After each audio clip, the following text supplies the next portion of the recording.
WxYz took last Wednesday off, but there was a significant 75th anniversary last week of an iconic disaster which, to many, is second in infamy only to the Titanic. And weather was an even more direct cause of this one. I'm talking about the destruction of the Hindenburg on May 6, 1937. Back in the 1920s and 30s, dirigibles were in the mix as the long-range transportation of the future, despite a series of accidents, many caused by the weather. But the Hindenburg shattered public and industry confidence in the giant airships, and with the arrival of international airplane travel led by Pan American Airlines, contributed to the end of the transatlantic airship era.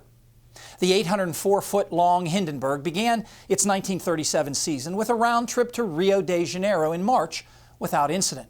On its second trip of the year, the airship, filled with more than 7 million cubic feet of hydrogen and carrying 97 people, left Frankfurt, Germany on May 3rd, with plans to arrive in New Jersey the morning of May 6th.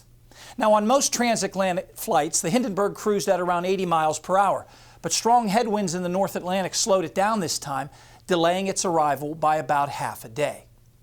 The U.S. weather map the morning of May 6th showed a large area of low pressure and precipitation from New England into the mid-Atlantic. The Hindenburg flew over New York City and neared its destination, the Lakehurst Naval Air Station, around 4 p.m. that day. But showers and thunderstorms in the area further delayed the landing until shortly after 7. Soon after the mooring lines were dropped, eyewitnesses reported a blue glow on top of the airship, followed by a flame towards the tail, and then a big burst of exploding hydrogen that quickly engulfed the craft, causing it to crash, killing 36 on board. Afterwards, the passionate radio broadcast by Chicago reporter Herb Morrison was dubbed over dramatic newsreel footage, giving the impression of a modern TV-style broadcast. It's a terrific crash, ladies and gentlemen. The smoke and the flames now, and the frame is crashing to the ground, not quite to the mooring mast. Oh, the humanity. Over the years, many theories have been advanced for what started the fire, including sabotage, mechanical failure, or a direct lightning strike. But most likely it was much simpler. A spark of static electricity developed in the highly charged atmosphere, igniting the Hindenburg's skin, which was coated with a flammable substance added to help with stiffness, and with flecks of powdered aluminum, a component of rocket fuel, to reflect sunlight and keep the hydrogen from expanding.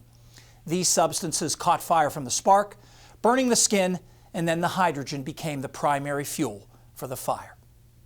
These days, about the only airships in routine use are the blimps that commonly circle over athletic events.